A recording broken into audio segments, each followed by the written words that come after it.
What's up guys, I'm Akila. Welcome to my channel. In today's video we're going to be doing a review on the new Juvia's Place foundation and concealers. I've been waiting for this package for a little minute now, so we're just going to get right into the video. I do want to have like a mini rant. It's just tiny before I start getting into the products, but I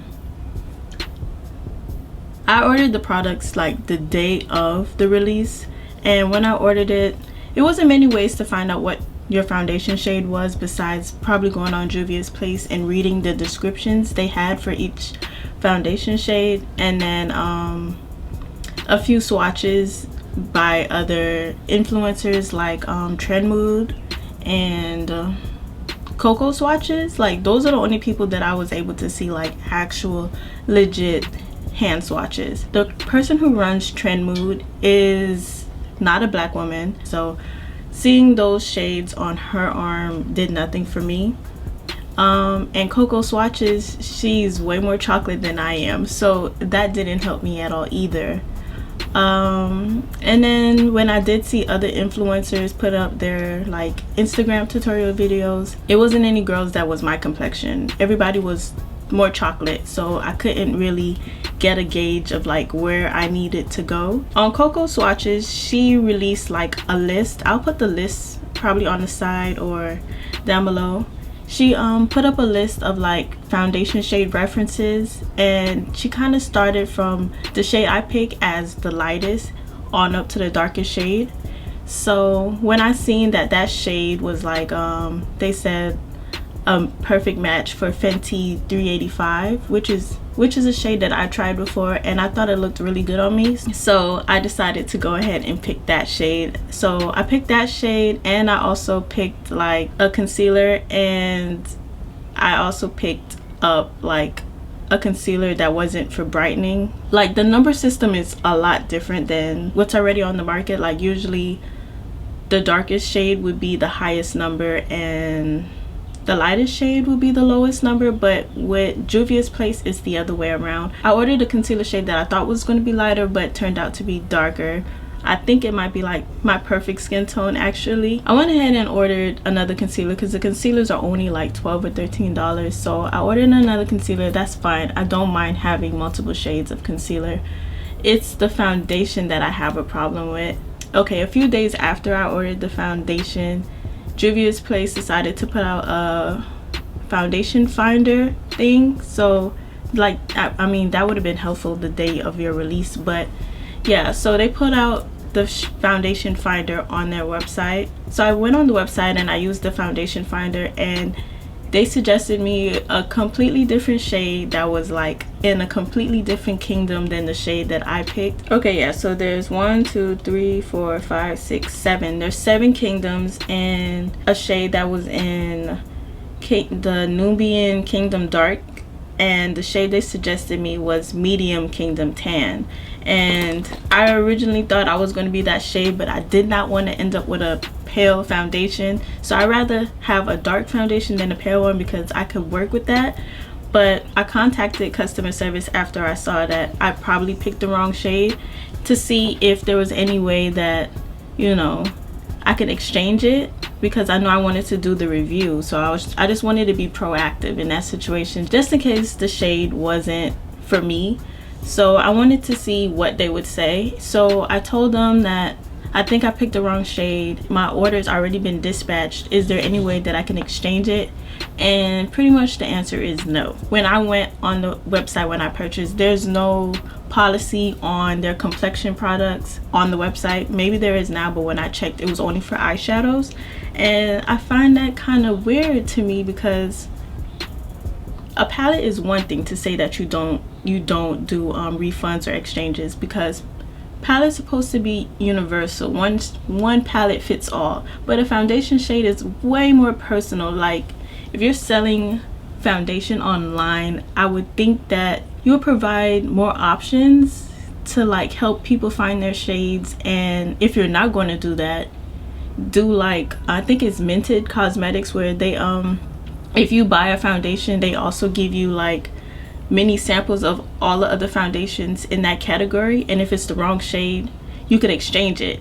I would expect that from a brand that's selling complexion products, but obviously not with Juvia's Place, and that just doesn't sit right with me. So what I would say for anybody who wants to purchase this foundation, please wait until it releases in Ulta. At least with Ulta, you could have live swatches on your skin and you could return it and exchange it if it's not the correct shade.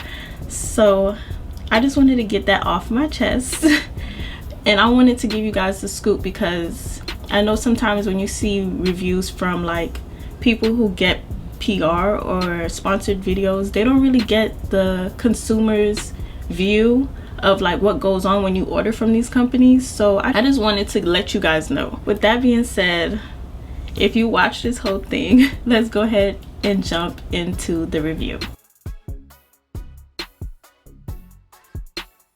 Okay, here's the box, and I also picked up the Nubian 3 Coral palette. I got 2 concealers. Oh, here's the packaging before I rip it open. One concealer is in the shade 12.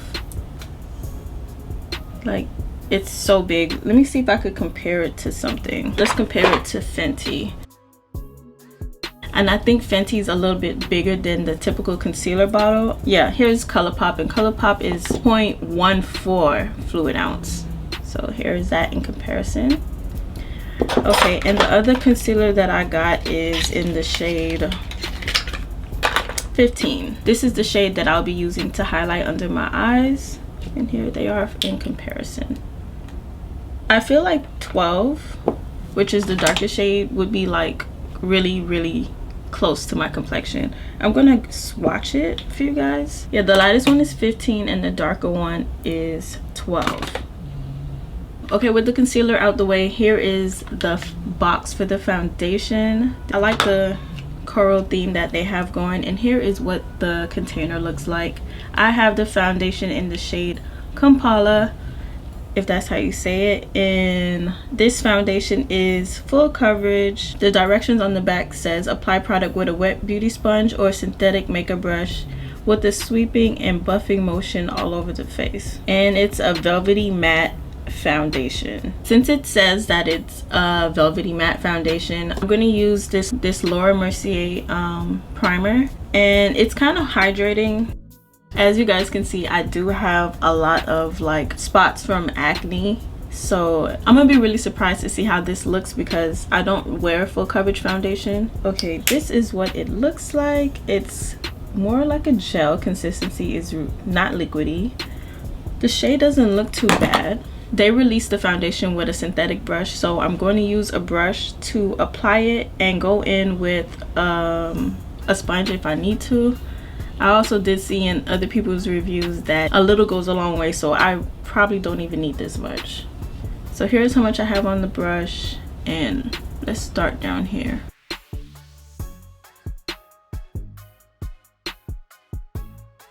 The foundation doesn't look too bad color wise. It did like completely cover what's on my chin. It looks good.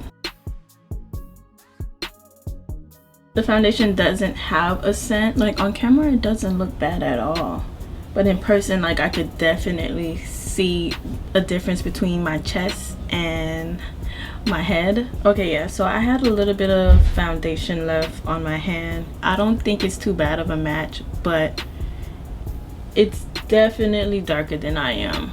Like, can you guys see the difference? I already knew that the foundation wasn't going to be like the perfect match for me, but I do like how it looks on the skin. It's more on like the high medium to full end because I could still see some of my acne scars. I'll probably have to go back over it another time to get like maximum full coverage, but I'm good where I'm at right now, especially since you can't see that acne spot that I had on my nose. So I do like the foundation so far. Okay, let's use the concealer. I'm very picky when it comes to concealer, so let's see if this one gets my stamp of approval because I don't play when it comes to concealer.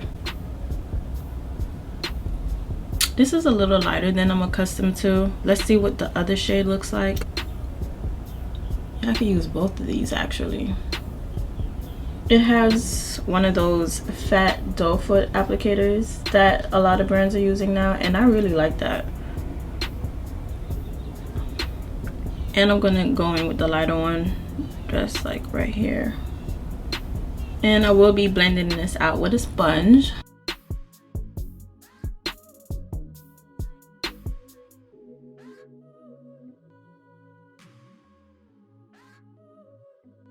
So far I'm really liking this foundation, because like usually when I'm doing my makeup, like I get these creases in my forehead from like moving my face, and I'm not really getting that. That looks really good. Let me see what that looks like up close before I set it. I'm about to curse. Like, I'm freaking impressed. Like, this looks good. This looks really, really, really, really, really good. I want to go in a little bit with some more of this lighter concealer, just to have more of a pop. But it looks good. Like, minus like the hiccups with the customer service, this is a really good product. Wow, I am shook. I'm going to set it with my Laura Mercier, just because I know I never have a problem with Laura Mercier. So I know for sure if anything goes wrong, it's not the setting powder. Look at that. Like, oh my gosh, I don't have any creasing under my eye.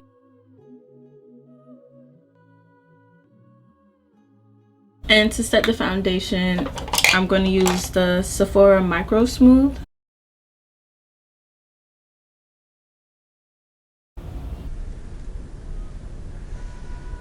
Oh,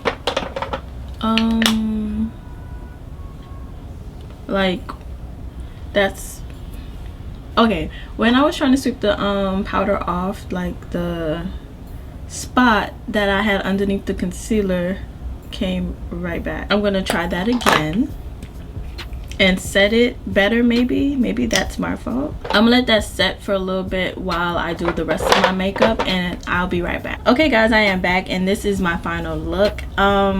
I used the Nubian 3 palette on my eyes. If you want to see how I did that and what colors I chose from the palette, you could watch that on my Instagram. But let's look at this foundation up close and see how it held up while I was doing the rest of my makeup. It still looks pretty good. The only thing is that the concealer did crease up under my eyes a little bit. It's not as bad as some concealers, but it definitely did crease. My favorite concealer is the e.l.f. 16 Hour Camo Concealer, because it dries fast and it doesn't crack under my eyes. So I'll probably use them in conjunction with each other. I would think that would make a good match. But all in all, I'm happy with my look. The foundation is $20 and the concealer is like $13-14. So altogether like $35. That's not too bad, because that's like a foundation at Sephora. When the foundation does come out, I think that's June 3rd in Ulta, I will be going to the store to swatch the recommended shade that they said that's supposed to be my shade. I will be seeing what that looks like, and you know, depending if that's more of a match for me, which I don't think it will be because this is kind of close, I will be probably giving this foundation to my sister since I can't return it. Yeah, I do want to give you guys a wear test. So right now it's 3:38. Maybe I'll give you guys like 4 to 5 hours of wear test. I don't really like to have on makeup that long while I'm at home, but I'm going to try my best for you guys. So I will see you guys in a few hours. Okay, what's up guys, I am back. It is now 8:12. Let's look at what this foundation looks like up close. From looking at the monitor, like I could definitely see that I am oily, but not in a crazy kind of way. It's doable. I will say that I did touch up one time today, but when I say touch up, I don't mean like put powder on my face. Like I literally just took a sponge and pressed out the oily areas on my face, and that was probably like an hour ago. Yeah, I just did that, and it kind of brings it back to like what it was looking like before. I don't even need my mirror to see that like under my eyes are like crease city right now. I'm gonna go ahead and like zoom in for you guys so you guys can see what I'm talking about. I pretty much seen that coming. Like, I knew I was gonna get like severe creases under the eye because that's something that I normally struggle with, but that doesn't mean I'm not going to get use out of this concealer. Like, the container is super huge. Let me compare it to the e.l.f. one. Yeah, it's even bigger than the e.l.f. one, and to me the e.l.f. one was kind of big. For girls who have, like, you know, relatively normal under eye creases, I think the concealer would hold up and do a good job for you. It's just girls like me who have like severe under eye creasing, this is not the concealer for you. Unless you already have the concealer that you really like and you want to mix it, then I would suggest it. But other than that, I wouldn't wear this concealer alone anymore, at least under my eyes. Everywhere else I feel like it looks beautiful and flawless, and it did cover my dark spots, so I can't complain about that. So it's been like almost 5 hours and it still looks good, even though I had to touch it up. Like, looking at myself in the mirror, I feel like I look good, even though I know the foundation's a tad bit darker than I am. Like, I'm gonna leave some pictures up on the side of like what my head and my chest looks like compared to each other, because yeah, like, I'm pale. Would I recommend this foundation? Yes. It's $20. I just don't recommend you buying it on juviasplace.com, but I would recommend the foundation for you guys to pick it up and give it a try, especially for it to be a full coverage foundation. I did not feel cakey and dry and just nasty today, especially living in Miami. Like, the weather is kind of hot and I didn't feel crazy. And that's it, guys. Be sure to subscribe to my channel if you want to see more videos like this. Be sure to thumbs up this video if you found today's video helpful, and I will see you guys next time. Thank you guys so much for watching. Bye.